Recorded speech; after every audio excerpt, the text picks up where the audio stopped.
Louisiana's finest. I say, who that? R.I.P. Tom Benson. Shout out to the whole Who That Nation. Now who that? That fever, that flavor, that funk. I say who that? That fever, that flavor, that funk. Oh, who that? That fever, that flavor, that funk. I say who that? That fever, that flavor, that funk. You got that fever? Yeah, yeah, that fever for the flavor. Got that flavor? Yeah, yeah, that flavor for the funk. You got that fever? Yeah, yeah, that fever for the flavor. Got that flavor? Yeah, yeah, that flavor for the funk. I got that fever, my people. See, we not equal, my people. I'm like that dog saint underneath the steeple, my people. Got Drew Brees, he the feature, and our defense the sequel. The D-line and linebackers, man, they coming to reach ya. Make enemies some believers, cause we overachievers. DBs see 50-50 balls and we call them keepers. Y'all can follow this leader, cause Sean Payton will teach ya.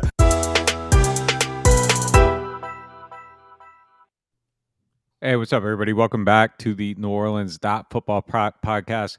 Come to you live from the Bado podcast studio, presented by Sant CPA. As always, I'm joined by my guy, Kevin. We got a good show today. Jarvis Landry, the Saints are in the pursuit of him. So we're going to probably start out talking there and then get into some draft stuff, draft philosophy. Just a good show, man. Got some stuff going on. Saints are staying in the news here during the downturn today. You know, I was just talking to a DJ, our social media manager today, and like we were just kind of talking about how it hit kind of a dead spot, and then here they are. The Saints never let anything get too stale. So one way or another, if they're gonna do anything, they're gonna find a way to stay in the news. So we are always thankful for that. So that's an easy topic today. What's going on with you, man? Oh man, you know, I'm excited about the weekend. I'm just excited about the weekend. It's going to be a good weekend. I'm excited. It is. Yeah. We got, man, game 3 coming Friday night.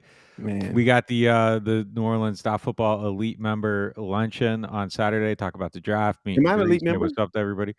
How you classify me? I mean, you're part of the program. So okay, I'll take it. Yeah, that works. I'm an elite host. Yeah, there you go. The other people that are elite is Daniel Sant, who is best CPA in Louisiana, the world. I don't know, but if you are a business owner needing some guidance with your daily accounting, Daniel Sant CPA can help get your finances in order. They provide relevant accounting information, detailed analysis, and clear communication in a timely manner. Call today, 318-321-2765. That's 318-321-2765. Or visit santcpa.com. Hit the show notes, hit the link, get yourself a CPA. Do better for next tax season. And if you need legal help with any of the following: car wrecks, offshore injuries, 18-wheeler collisions, Maritime Jones Act, hurricane, storm claims, you better call Bado at 504-323-4777 or 985-677-1085 for your free consultation and case review. Their link is also in the show notes, badolaw.com. And if you want to sub something to eat, hit up Firehouse Subs, Veterans Boulevard location. Those are our guys there. So check them out. Might go there this weekend. There you go. Yeah, hey man, we should. We gotta go check them out. Go check them out. Yeah, we gotta go check them out. So we'll hit them up this weekend. Want to start with Landry? Is that where we're at? Oh man, you know what? I think that's the logical starting place. I'm going to ask you some very pointed questions. And this is a hard question. Should they sign him or not? Yeah, easy question. Easy solution. Sign him, make the draft easier, get better players on the field. Check. I think it's a very easy decision to make. And when you start checking those boxes, it opens things up for just more options in the draft. You aren't forced into a box. I think regardless, they should draft a young wide receiver somewhere in the first 3 rounds. The sooner the better. If you don't get Landry, absolutely sooner. If you get Landry, somewhere in that range, but again, the sooner the better. But he takes the edge off it. You aren't forced into a box. You can get a little bit more creative with what you're doing. If you want to move up to get Charles Cross, or if you want to sit where you're at and take Penning and I don't know, Kenny Pickett, and then grab somebody, Sky Moore, whoever in the second round. Yeah, I mean, there's a lot of different things you can do. You aren't forced into a corner as much, and you can play the board a little bit more freely. And I think anytime you create that flexibility is the best way to go. That's why I've been saying every interview I do, they should sign Honey Badger. They should sign Landry too. They should sign both these guys, check both those boxes, go into the draft and just have it kind of be, okay, get a tackle and then do whatever else. I mean, you do got to get younger at wide receiver. I think you got to get somebody in the pipeline. But getting this guy and the young guy is a better option than just getting the young guy. I mean, if you can do both, do both. And I think if the money's right, they should absolutely 100% make this move. I personally think it's shocking almost that we're sitting here on April 19th, and I can't tell you how they got better on offense. They got worse. They've gotten worse on offense. I think that is shocking right now that they have not done anything. But they signed this guy, and basically, if they signed this guy, if they had done it on day one of free agency, the whole vibe of the offseason is entirely different. If this is a day one free agency signing, it makes sense as a day one free agency signing. So just get it done, and it's all good. If they kind of check some of these boxes. Even if they don't, they can still put together a decent team through the draft. But I think doing it before going in. If they'd have signed him earlier, me and you wouldn't have had some of them arguments. Yeah, absolutely. Look, it would have been, like you said, a whole different vibe to the offseason. Oh my gosh! If he signs at the beginning, it feels like they got a prize, bruh. It's like, oh, they were aggressive. Just day one, they went out and they attacked the biggest position need they had. And the Saints they're showing you that they're ready for action. They're trying to sign quarterbacks. They're aggressive. They're trading in the draft. They got a vision. Yeah. Right. The whole narrative is different. But I mean, look, maybe slow playing it is the right business move, and everything lines up how it's supposed to be. We'll see.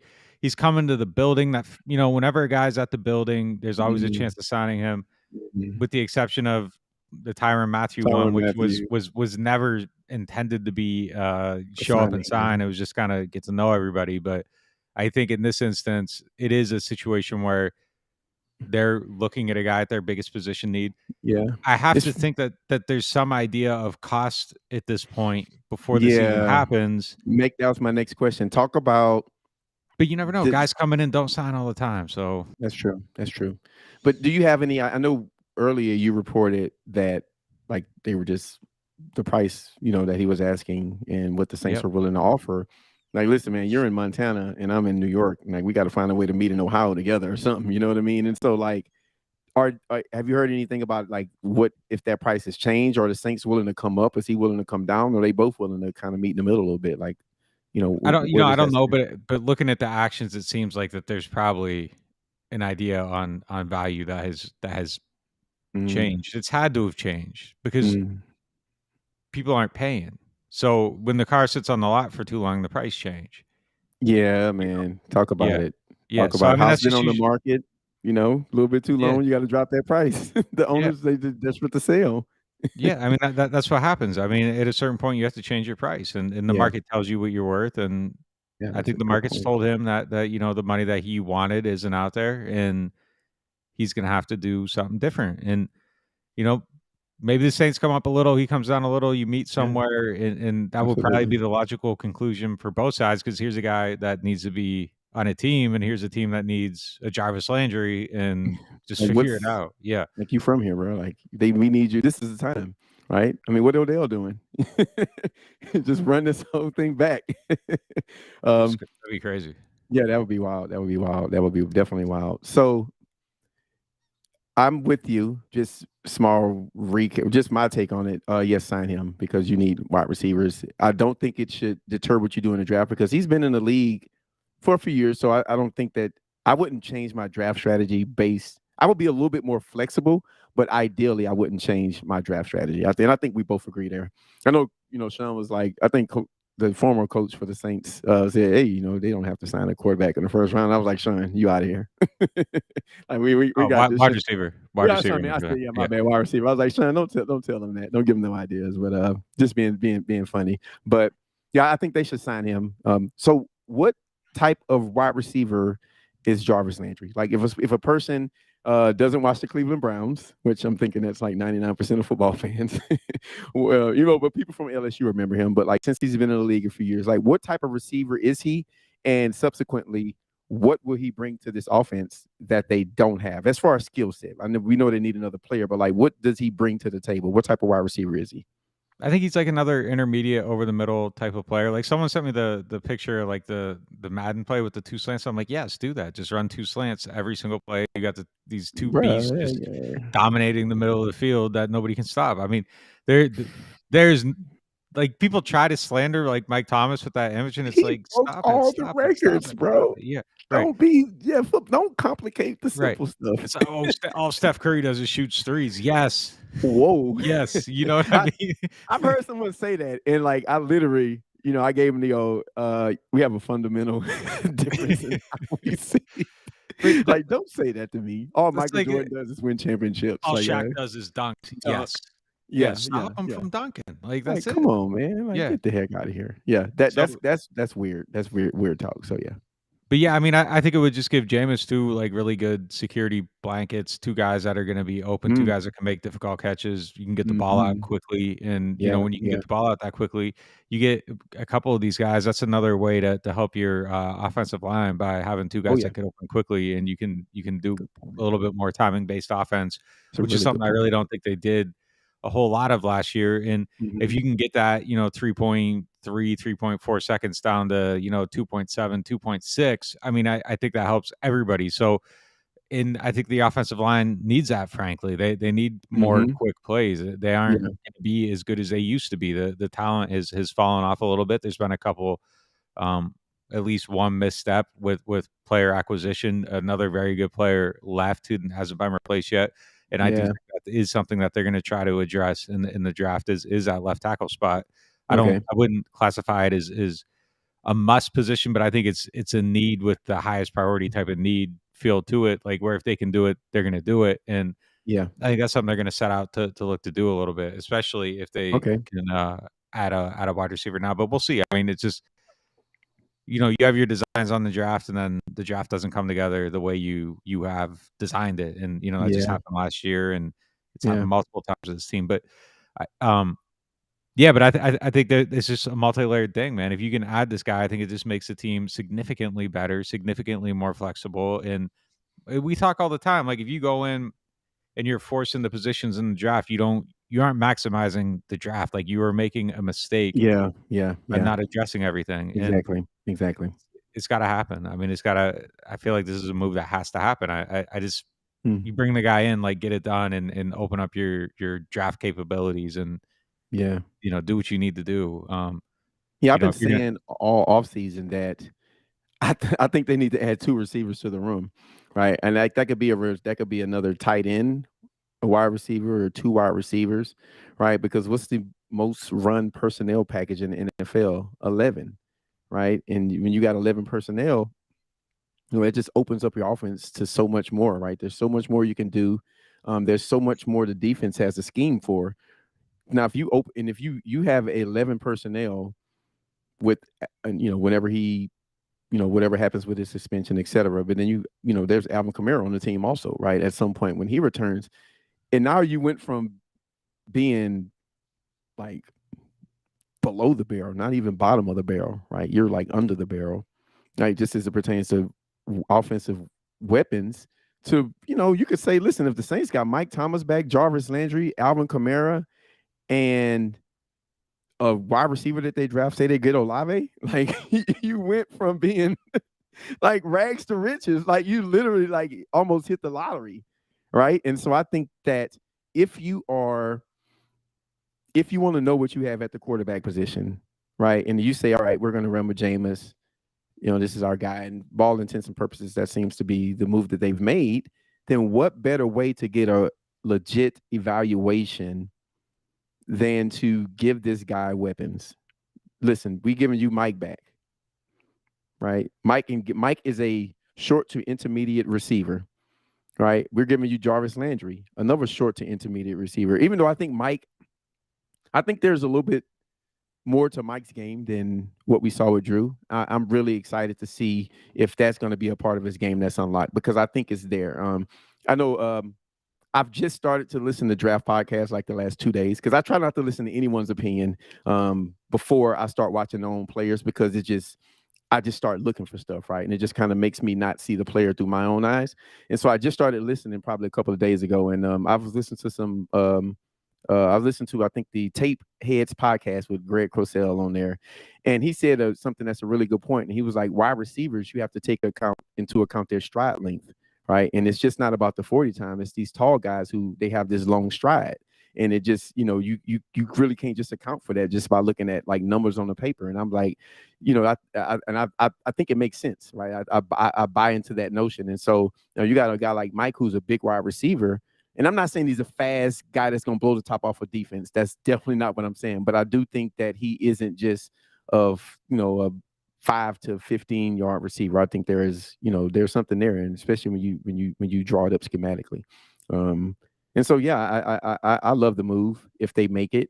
And it just, if you add a guy like a Chris Olave to that wide receiver room, I think that you have every dimension that you're looking for, right? Because you have 3 really good route runners. Olave is elite for a college guy. Mike is probably a top 3 elite route runner in the NFL, and Landry is one of those guys. So you got 3 guys who can get open quickly for Jameis, which is outstanding. Like you said, that the O-line is going to be struggling.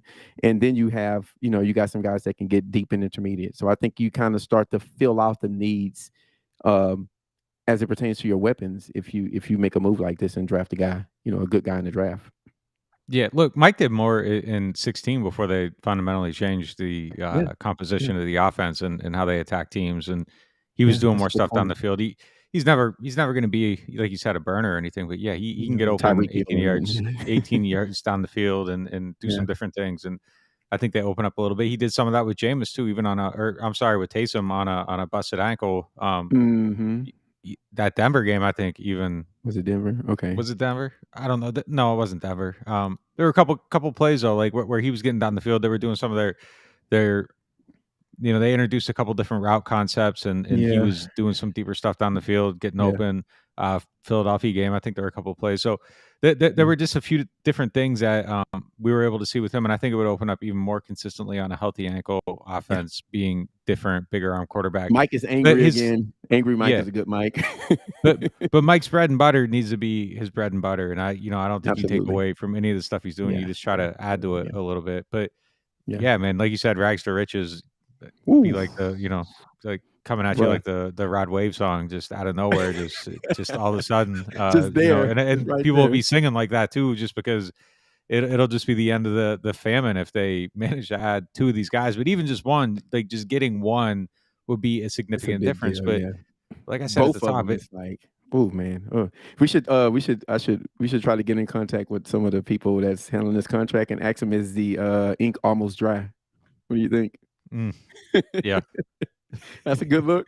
Yeah, I got you. Yeah, nobody else is gonna get that. Nobody else ain't gonna get that. Yeah. You guys will get it Friday. I'm just messing with you guys, but yeah. So exciting potential move there, and I like I said, I just think I love Olave more in a situation where he just can, he's just not the focus, right? Like you got Mike Thomas and you got Jarvis Landry there. That's what the Cowboys did with CeeDee Lamb, and he had, you got Amari Cooper and the kid that they just re-signed towards ACL. I'm drawing a blank right now, but the ex wide receiver from Dallas. I'm going to think of his name in a second. But yeah, you had those 2 guys, and then you had a guy like Lamb who spent a year or 2, kind of just playing with those guys and having weapons around him, and then he just transitioned. Look at Eddie. I see you, Eddie, down there with catching the inside joke there. But yeah, I just think it's a really good situation for a rookie, and I hope they make that signing. So Michael Gallup, thanks, Chef. I don't know why I went blank there. So this is actually a good transition into our next topic, which again, I'm excited about this topic because like I said, I started listening to the draft podcast, and then I just like to listen to different philosophies on how guys approach the draft and like how they perceive teams approach the draft. Like those are the most interesting conversations in the world to me. Not who's a good player or not who's not, but like how do you approach the draft? So, I told you the topics today, and you were like, yeah, that's cool. Let's talk about that. So let's just use if they sign Landry, for instance, like what do you think it would do for a rookie wide receiver coming in here if you have a couple of guys that are good players at their position versus if you have a guy like coming into a situation where he's like got to be the guy, and like what it means for that player's projection to the NFL. And we could just start at wide receiver, but I think it obviously spreads to other positions. So, like the transition from college to NFL when there's talent around you, right? Like you have things so around you're you. talking about a receiver room with both those guys versus just one of them, or one or neither one of them, right? Like, or just layers to like what it does for you as a player transitioning to the NFL when that transition is you have veterans around you who, they're going to basically ease up some of the load on you as a player that's got to come in and be productive immediately. It depends. I mean, it depends on the mentality of everybody involved, actually. Some guys I think will take that well and some people won't. Like coming into a situation, if you aren't a competitor, if you're in a room with Mike Thomas and Jarvis Landry and you aren't a competitor and you think everything's going to be gifted to you, it's probably going to be very hard on you and psychologically damaging. And you're going to have to find a way to toughen up and earn your snaps and everything because nothing's going to be gifted to you in that situation. And you're going to have to fight and claw to be on the field more than, just a handful of times when they're an 11 personnel. And this isn't a team that runs static personnel. I expect Pete Carmichael to use a lot of different groups. So you have to earn your opportunities. And that'll be something that somebody would have to contend with and compete with. Like a guy like Olave, that's not a concern for me because he's been through the fire. He beat out Jamison Williams and sent him to another school essentially. And, guys like that from Ohio State and I think even Williams is somebody that would be able to thrive in that type of situation as well. But he's awesome, by the way. Generally speaking, though, coming into a situation where you have good players around, I think it's a better structure for players. They see success, they can model themselves after success. They can watch and learn and grow from it, even if those players aren't coming over and holding hands and saying, "Hey, this is how you got to do it." Like there's some people that are going to be naturally competitive, and you bring in an early round pick to a position group to a guy like. Look, I don't want to say Mike Thomas is going to be any type of way because it seems like he's turned a leaf and is conducting himself differently in public, at least. But I think if you come into a room with him, he's gonna level up. Yeah, he's gonna level up because he's the guy. So you don't take away what made him successful, though, right? No, you don't. But his approach to different people, can change in that over time and still maintain that competitive edge. But I think even if he weren't coming into that, you can model yourself after Mike Thomas and see how detail oriented he is and how much he puts into every snap, how he practices, his pace, all that stuff. And I think those things help players succeed. And guys that go to places where there isn't a lot of success, there's just guys hanging around collecting checks and they're losing games and all that. I think it can be easy to fall into the wrong type of habits, model yourself after the wrong type of people, and end up part of a bad culture that essentially doesn't allow you to succeed and thrive the way that you might just by landing in a different spot with different circumstances. Yeah. I think that's well put. I think when you look at just some of some of the guys who were drafted, right? And you look at like typically when a guy gets drafted number one, breaking news, the team typically isn't that good. Right? It's like that team is drafting number one for a reason. And typically the structure around those players isn't ideal, right? And then you look at some of the quarterbacks, who've been the most successful in the NFL. You say, okay, well, Aaron Rodgers, well, he went onto a team that Brett Favre was a quarterback of before, and he kind of inherited a good situation, and he's had a consistent system somewhat to be in, right? He's only had, two coaches his whole career. Or maybe I think it's more than two, actually, but you get the point, right? Mike McCarthy, and maybe, I don't know if McCarthy was there before Favre retired, I forget. Now, him and Sean started the same year, so I think he was there. But regardless, he's had consistency, right? Russell Wilson is another quarterback who, you can say he inherited a good team that had a good defense, et cetera, and he had success. The best quarterbacks in the NFL, the Cleveland quarterback, he was they were drafting 12 at the time, so the team wasn't great, but it wasn't a top 3 situation. Mahomes, he sat behind Alex Smith, and he had success. The kid from Buffalo, Allen, same thing, right? I think he got drafted. I think it was 8 or maybe higher, but that team quickly became a good defensive team when they brought in that new regime. So, these guys were none of these guys were like top 5 picks, right? And I forget exactly where Allen is, but these guys, they came into situations where they had something established around them, and it kind of served as a vehicle to drive their success, right? Because it's Josh Allen if he's playing for another team with not as much as around him. I don't know, right? I'm pretty sure he doesn't want to find out, right? Same from Mahomes, same from some of these other guys. And you look at guys like who drafted higher, Mr. Mitchie, Baker Mayfield, who teams had higher grades on, and these teams were drafted number 1, so they didn't have the talent, and so the quarterback kind of went into he didn't have a good situation. So I think it's just something to think about, like when we're talking about draft prospects, like what situation. I'd argue that Baker had everything and just wasn't able to make it work.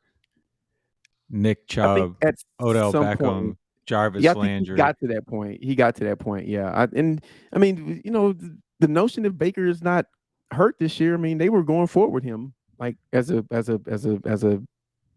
they were cool with Baker, right? Until, this year, and then things kind of turned, right? I think the notion around Baker was like what the year before that made the playoffs, and they're like, okay, well, Baker's starting to figure it out, right? And then he had this previous year. But yeah, I think they started to put weapons around him, at a certain point when he got there, which is the right thing to do. So point well taken on Mayfield. So that brings me obviously to the Saints, because this is the Saints Talk podcast. But just as it pertains to wide receivers or quarterback, like, how do you feel like this team is positioned, to bring in maybe a young quarterback or a young wide receiver? And hey, like, okay, you're in an environment where, you're not dealing with a team that's going to be drafted number 1, or they're not drafting number 1. It's a team that's had some success and almost made the playoffs. And like, what does that mean for like, just like a transition of the Saints player? And I think and also like, did it like play into, maybe their thought of like, okay, well, we're going to get these 2 first-round picks because we have a good team and they're going to come into a good situation and we can kind of give them an environment for success. I think that this situation should still be a highly attractive situation for any quarterback, not just a draft quarterback, free agent quarterback. So I'm a little surprised that it wasn't more coveted, because like they're going to find a way to manufacture offenses, same people, same thought process. I think they're still going to be good on offense. It's still going to be creative.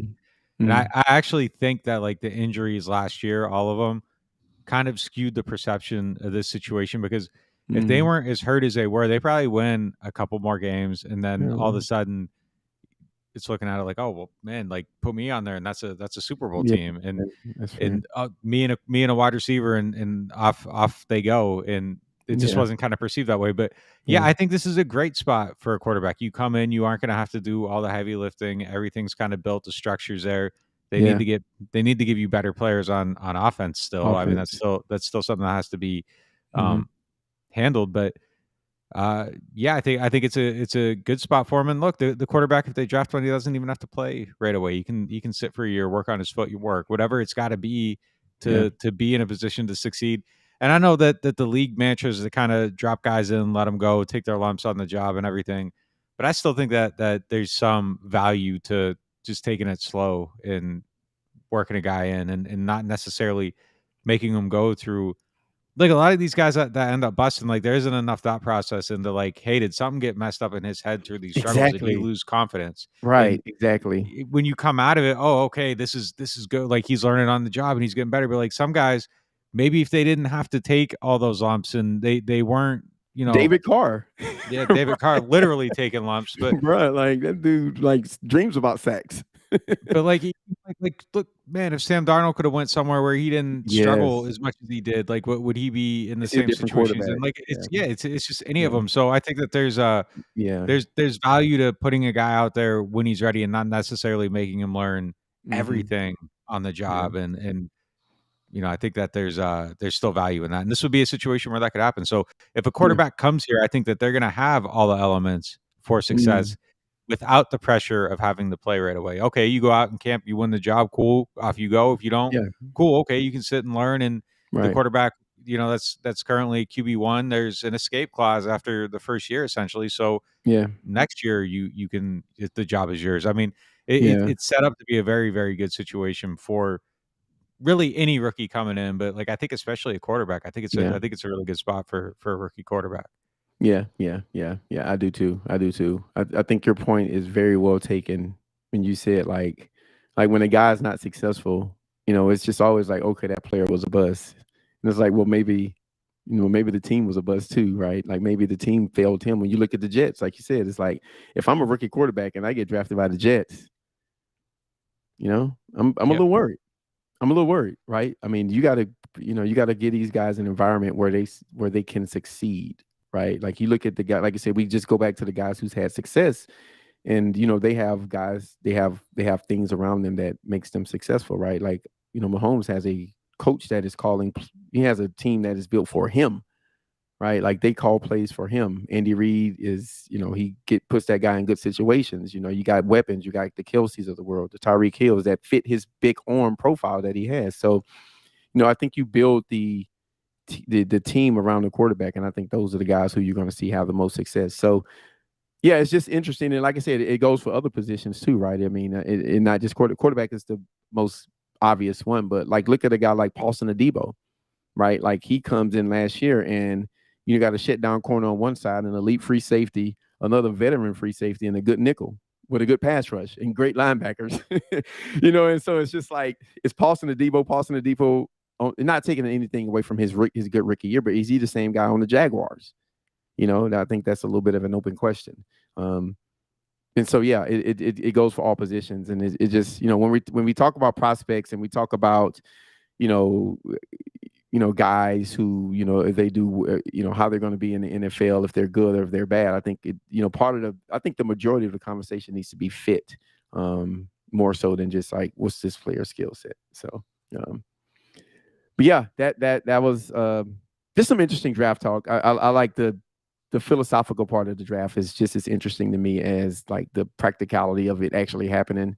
And it tells you what teams think, right? I mean, I think the good thing about free agency and the draft, we always say is like, in a week and some change, like we're going to know exactly what the Saints think of themselves. We're going to know what they think of the quarterback position. If one is available, we're going to know what they think of the wide receiver position, offensive line, etc. Now, we already think we have a good idea, but a team will tell you how they feel about certain things when the draft comes around. So that's going to be interesting to see.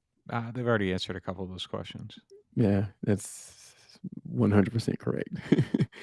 Okay, so the last thing that I want to chop it up about is it's a little bit different for us, but we're trying to always like switch things up here. I had some people that gave me some feedback on some of the video stuff we did last podcast. So thank you guys a lot for that, because if you guys like it, then we do it. It's really that simple, right? We're not here to please ourselves, and so you guys just keep giving the feedback on just like things we're adding.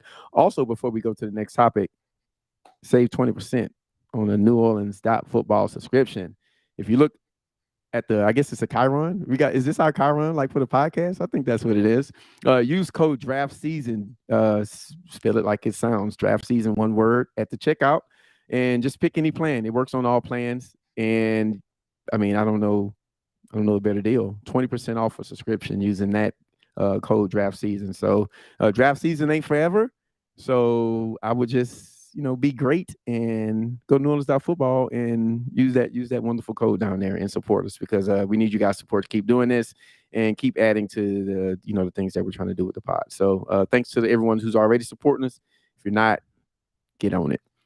So all right, next topic. So I saw a mock draft that was interesting, right? And there's some Saints picks they're interesting also. So if the Saints part wasn't interesting, then obviously I wouldn't be bringing it up.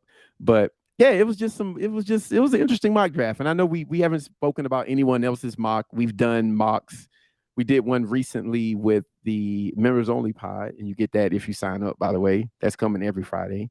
May have a live one coming soon. So if you're into that type of stuff, then sign up. But Lance Zierlein from NFL Network did a mock, and he's one of the better mock drafters. I'm not super into mock drafts. I don't really, it's not my thing. I understand the value of them. I think teams use them, but but this one stood out. So I'll just go through some of the picks. Nick, just cut me off if anything stands out. If any picks that you hear just sounds like an interesting pick, right? And then we'll talk about the Saints and kind of what our thoughts about the picks that he made and maybe why he went with them. So I'm gonna just run through these real quick. Like I said, cut me off if you need to be. Number one, Trayvon Walker, defensive end or defensive tackle, depending on how you look at it, from Georgia. 2, the edge from Michigan, Hutchinson. 3, Evan O'Neal for the Texans. 4, the Jets went Sauce Garner. I like his tape, by the way. He's good. He's a fun guy to watch. 5, the Giants went with Thibodeau, the edge from Oregon. 6, the Panthers went with Charles Cross. So they neglected to address the quarterback position, and they went with an offensive tackle. Yeah, so. I think the Saints want to get him. Like, they got to get up to 5 probably. Oh, wow. Okay. So what would be your thoughts on that move if they went and traded those 2 picks for Charles Cross? I'd have to see the whole picture. I mean, look, I think getting an offensive tackle, like, it's an extremely important position, and I know everyone wants to say, like, oh, if they do that, I'm going to be mad. But, like, it's the same thing that we've been saying for years. Like, people are more mad when the quarterback's getting sacked on Sundays, and there'll be a reaction if they trade up for him, and if it's a offensive tackle and it's not, the exciting go on YouTube and watch the highlights and everything. But I mean, philosophically, it's always a sound football move to address your offensive line. Left tackle is one of the highest value positions in football. And if you're bad at that position, you're probably a bad football team. And yeah, I mean, there's ways around it. Okay, someone's going to say, well, the Bengals just, got to the Super Bowl with like a terrible offensive line. They also lost the Super Bowl because of that too.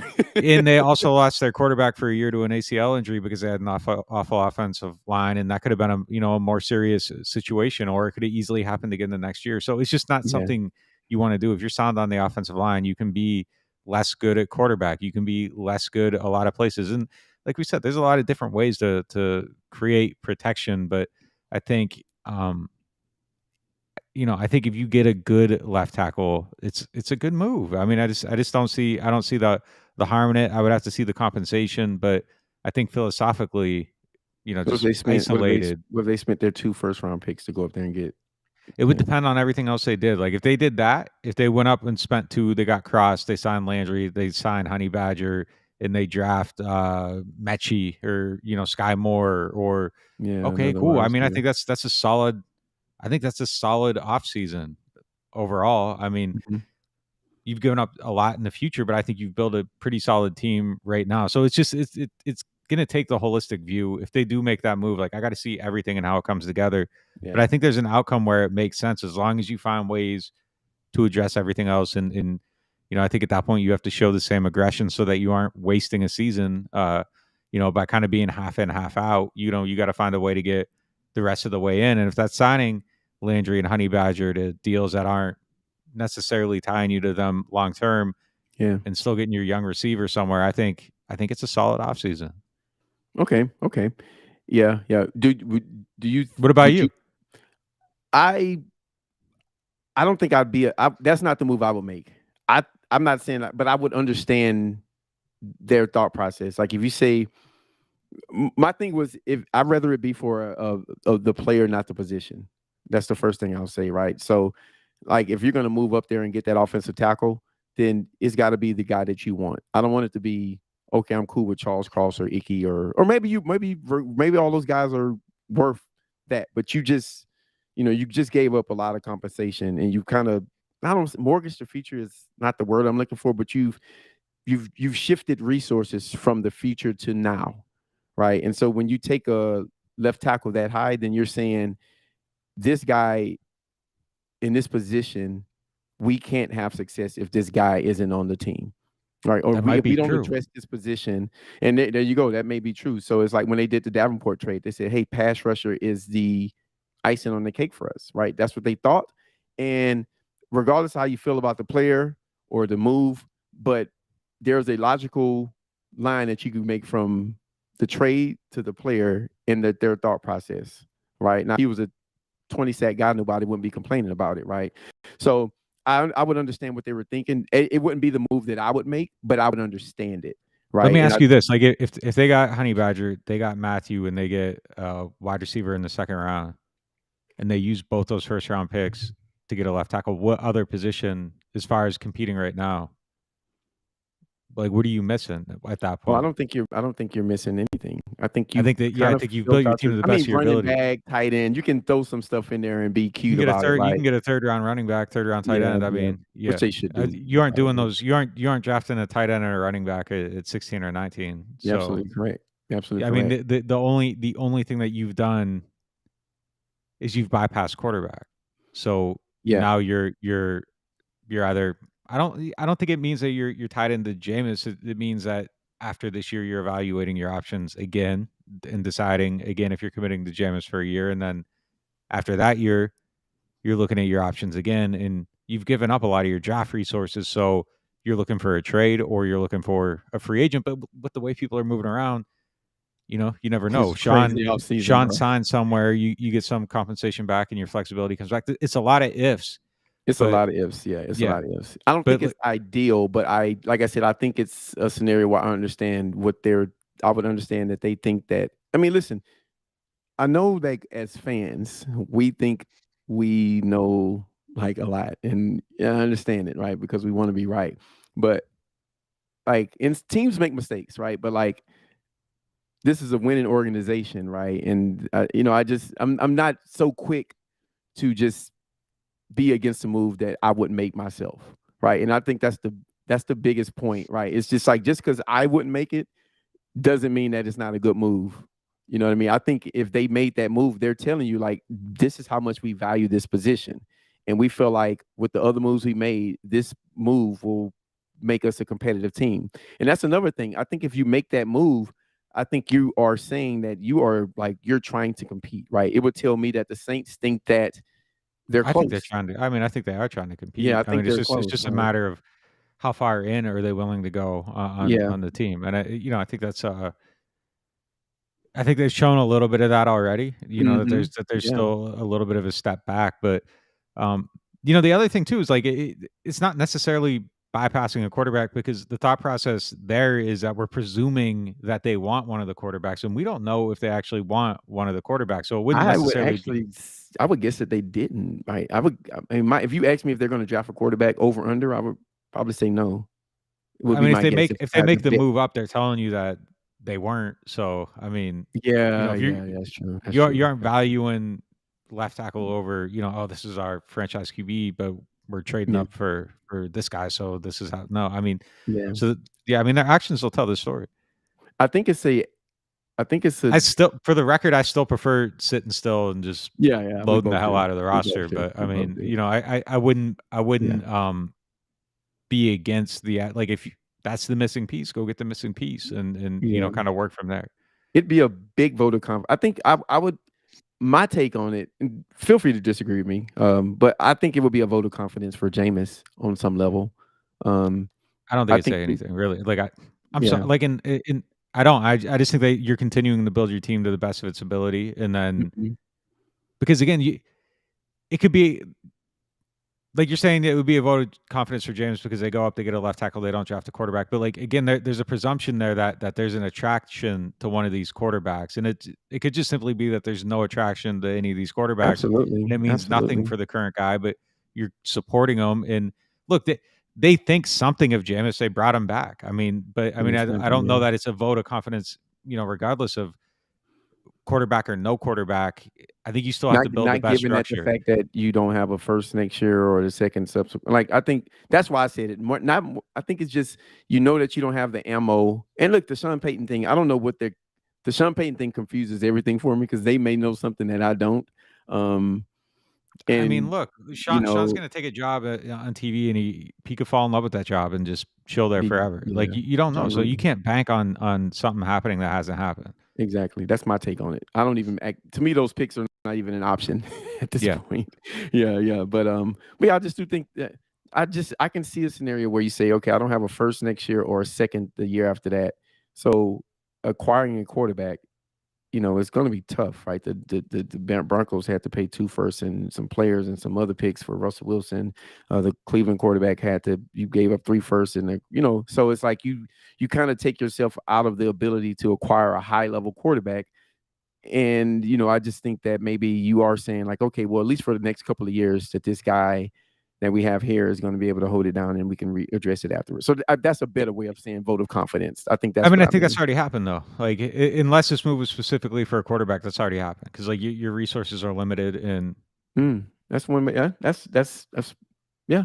I think that's absolutely correct. If they don't draft the quarterback, I do think, or either that or they just don't like any of the quarterbacks. But yeah, but I mean, regardless, like if you made this move and your intent wasn't to draft a quarterback, you've already made that decision that you're willing to piece it, that you're willing to ride with this guy or piece it together, or just hope that this trend of quarterback movement continues and you build your team up and it becomes now the attractive destination where Russell Wilson says, I want to go there.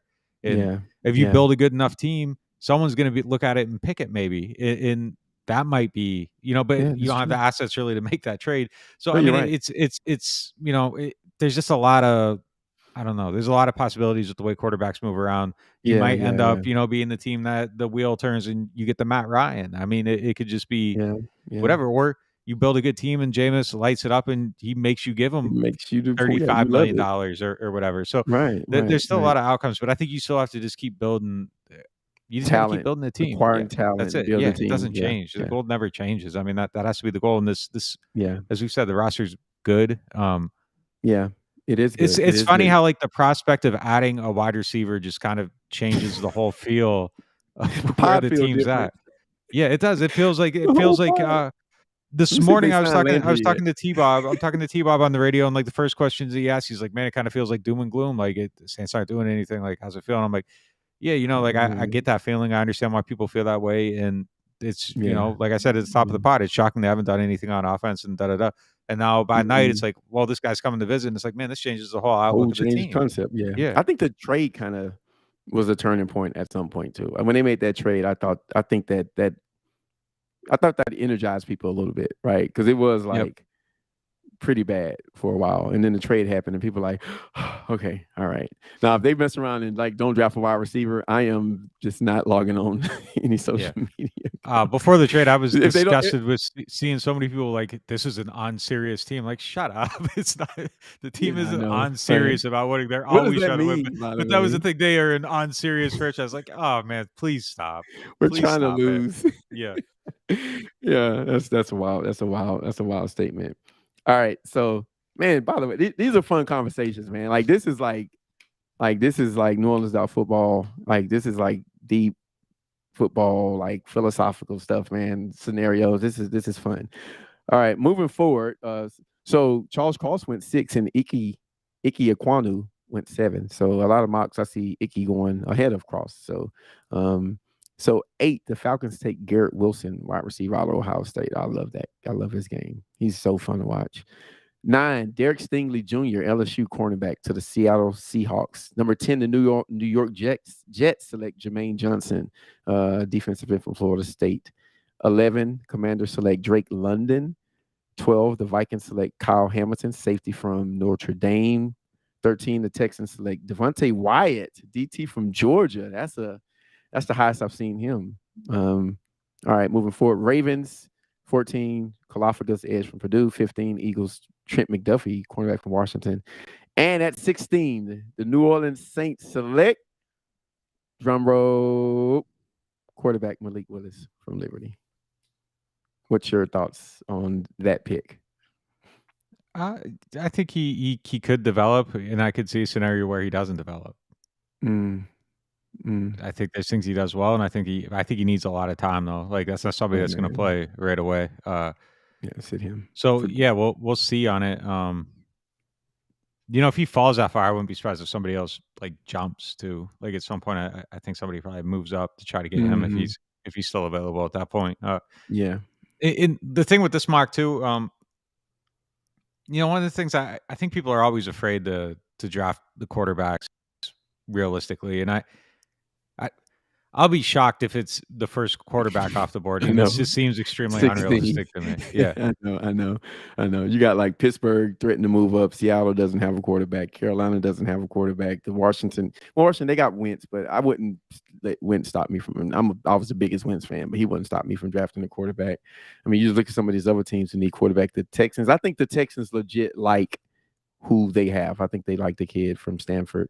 The Giants are running with Daniel Jones. So I can understand. I mean, when you look at this, I see the Falcons, the Panthers, the Seahawks, and a potential move up for the Steelers as teams that can. So those are the 4 teams, and I look at it and say, okay, like if those teams don't believe in the quarterbacks, then maybe one drops this far. But it just never happens that way in NFL drafts. Like the quarterback always goes. Like we always come with all these scenarios and all these mock drafts, and then the quarterback gets drafted number 5. And it's like, oh, okay, well, yeah, I see that. Don't even. Nope. I don't. Well, look, it's a talking point though that like people think that. And I don't want to be. I'm not like being disrespectful to anyone or anything, but like having Ian Book on the team does not prevent you from drafting another quarterback. You can carry 4 quarterbacks. You make them compete. If Ian Book wins the job, if Ian Book comes in and the heat's on him, he's going to have to win a roster spot. And if Ian Book is that good in camp, he beats out Andy Dalton, and you gladly cut Andy Dalton and continue developing your 2 young guys. Andy Dalton's, I mean that's how it is. Andy Dalton isn't guaranteed anything. You burn that money happily if Ian Book becomes good enough to beat him out. And it's a preventative measure that you didn't need. It's an insurance policy that you get to cancel early, and the money's gone. But you know what? It just kind of is what it is, and that's a totally fine outcome. So there's a lot of things that at play here at that position. But look, if you need 4 spots, and then if they keep.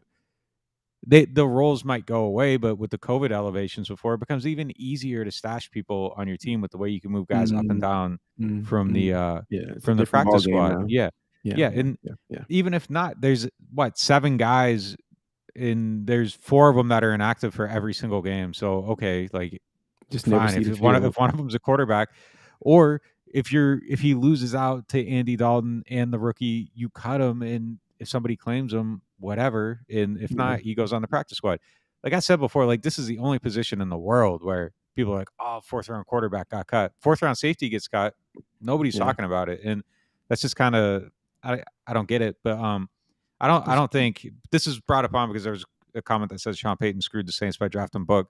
I don't think so. I saw your eye when I saw your eyes. I was like, gosh, I was just confused by it. I'm just confused by that notion. It's you keep drafting these guys, and someone said to me, you don't treat them like lottery tickets. I think, in fact, you do treat them like lottery tickets. You draft a quarterback every year, every other year, especially unless you have Aaron Rodgers, and you keep doing it.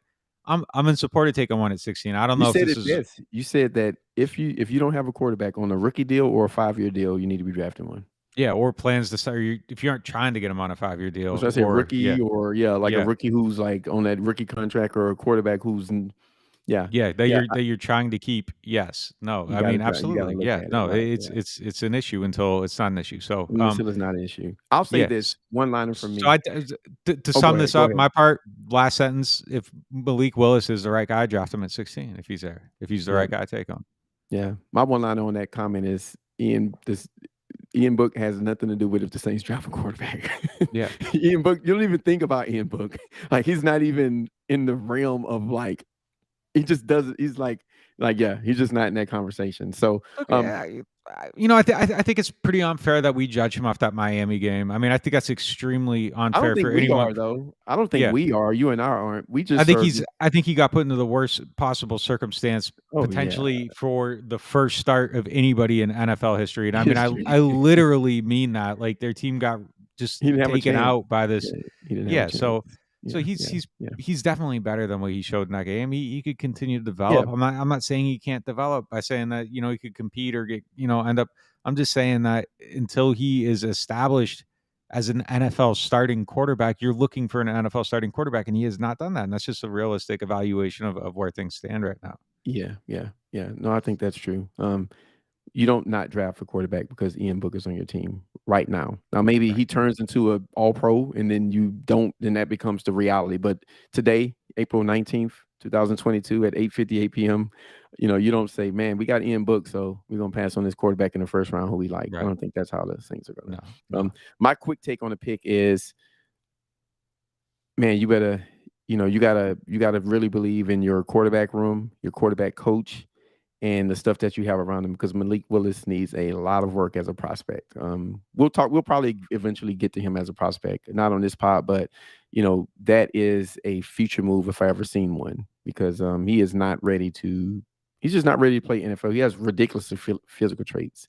He throws it like as good as almost any quarterback in the NFL. Not named, maybe Allen or something, right? He has a crazy arm, but yeah, he just needs some work. We'll leave it at that. So, next pick is the Chargers, and they take Trevor Penning as offensive tackle. And then the Eagles select Treylon Burks, wide receiver from Arkansas.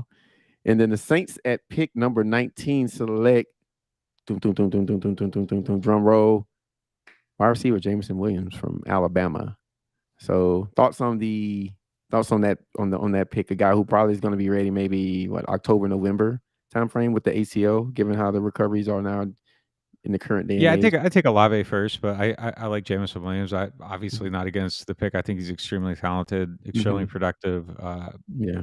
Put up insane numbers in the SEC. Crazy good. And I think that I kind of like the mentality of him too. I think that he, obviously he had to leave and kind of take a step back to take a step forward. If taking a step back is going to Alabama, I don't know how Kamara did the same thing, right? Kind of gets defined, but yeah, I think that kind of probably lights a competitive fire in you, and I think he responded to it the right way. And he left Ohio State to go to Alabama. He didn't leave there to go to Toledo and dominate against somebody else. So he sought out competition. He went on a mission to prove something. He proved it, and I think that's probably going to carry. Joe Burrow him did the same, right?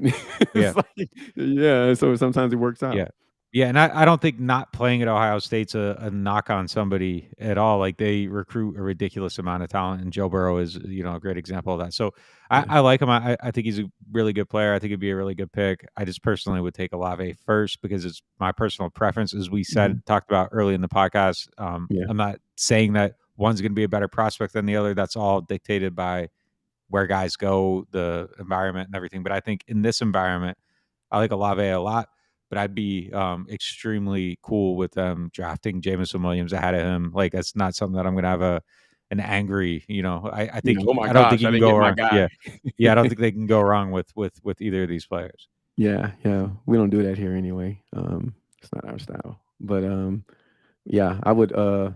I'd be yelling. Sometimes I'm gonna look at them kind of crazy if they don't sign Jarvis. I mean, I think it's something you got to figure out. I mean, it's just something you got. It's just something you got to get done. And if they don't do it and you bypass on the opportunity, like your subsequent moves got to be the right moves. You put more pressure on your draft. Picks to get those picks right. Yeah, let's say that. Let's say we'll just use that word pressure because that's just I think if you have the guy in the building, you let him go. Yeah, man. The pressure, like from the analysis, like there's more pressure. Like you've taken, you built in an ability to have, I don't know, it kind of puts the bumpers up, like at the bowling alley going into the draft. Like it's hard to get a gutter ball, a wide receiver now. Like you're covered there. Like you still got to do something, but you aren't going off into the gutter at this point. And to bypass on that, you gotta hit some pins now, and there's you give yourself so much rope as it pertains to like just the margin of error that you have like in that room. You have a healthy, angry, motivated, bought in Mike Thomas who's posting, like, I don't know if you guys follow his social media, but he's posting all the healthy stuff he eats. Mike is like, Mike is locked in, man. He's like, I believe he's locked in. You guys know I have been saying I need to see it from Mike. I'm seeing it from Mike, and I think it's very important. It's very, very, very important. And I started off this offseason by saying, man, I just kind of like gotta just be a little bit careful about like how I'm putting Mike into this formula. Like right now, he is square in the middle of what their plans are at wide receiver, and I think that's how it should be. But then adding Landry to it, like you said, you're absolutely right. Well, I absolutely agree with you that, man, just sign the guy. He's here. He's in the building. Like, he wouldn't have visited if it's, you got to be close, right? And so if you got to get a guy extra $1 million or $2 million, I don't know, you just make things better for your quarterback, your offensive line, and a young receiver if you draft him by signing a guy like that. And you make things easier for Mike Thomas, right? Or Landry has a easier job because he's playing with Mike Thomas. Regardless, a lot of people win if this guy is signed. So spot on. To Jameson Williams, I would love the pick. If he wouldn't have got hurt, I'd have had him at wide receiver 1. I think there's a route running dimension to his game that a lot of people don't talk about. I think he's a really good route runner. Olave's probably a little bit better. Olave's just a little bit freakish with his ability to run routes. But Jameson Williams is by far the most explosive, deep, vertical receiver. He will make your safety freak out when he's running at him, when he's beelining at your safety. He can stop and start, switch directions. He's good on pivot routes. I mean, he's a good wide receiver, man. He's a good wide receiver. I think Jameis Winston Jameis to Jameis will be fun, obviously, right? I think someone will have a little bit of fun with that. But Jameis, one of his best traits as a quarterback is probably throwing this deep ball. And I mean, he can throw a beautiful deep ball, and it's just going to be, it's going to be like Moss to Brady to Moss. It's like a deep ball every game. Not really, but it'd be great. So, but yeah, I Olave, Jameson Williamson, gosh, either one of those guys, it's just like, I think they're both good prospects. You're just apples and oranges at this point. I think we both would be like, yeah, they got a good wide receiver if they drafted any one of those guys. Yep. But yeah, I don't want to go through the rest of the mock. I mean, there's some more picks down there. Kenny Pickett went to the Steelers at 20. That's interesting. And the Patriots picked the guard from Texas A&M because the Patriots always do stuff like that. Just pick the, random guy that no one was expecting. So, man, that's it. That's all we got. It was a little bit longer pod, but we just kind of talk until we stop talking, and then talking is over. And that's what the time is now. So, by the way, I got to remind you guys of something. Everyone in this chat who's not subscribed, look at the screen right now. Save 20%. Use code draft season on checkout. Please just check us out, man. Give us a chance, right? If you're not sub, just give it a chance. There's a 20% off coupon there. Just give it a shot, right? Just check it out. Read what we got going on at the site. Look at the content, and you can make your judgment from there. But I'm pretty sure once you sign up, then you'll be happy with the work that Nick and his entire team is doing. So, yeah, make sure you guys follow the New Orleans Network Twitter account, NOF Network Twitter account. There's a lot of new work being done there. If you're not following NewOrleans.Football on Instagram, man, you're missing out there. It's a lot of content. So a lot of new social media content. We did some video content. We added content to this podcast. We're doing a lot. We're not static, right? We don't have an off season here. And, they've been a member, man. Thanks, Doug. Appreciate it. Tell somebody else, man. We need that support. So I'm not gonna beg you guys all night. Chat. You guys keep showing up for these pods. These numbers keep growing. So you guys keep showing up. As we get close to the draft, you guys make sure your support goes up for us. We'll be following everything on the draft here at NewOrleans.Football. We got an article coming out later this week. We got a podcast coming out later this week. I might be seeing Nick in person later this week. We'll see what happens. And yeah, man, this is fun, man. So thank you guys for joining us. We'll see you next week. We out.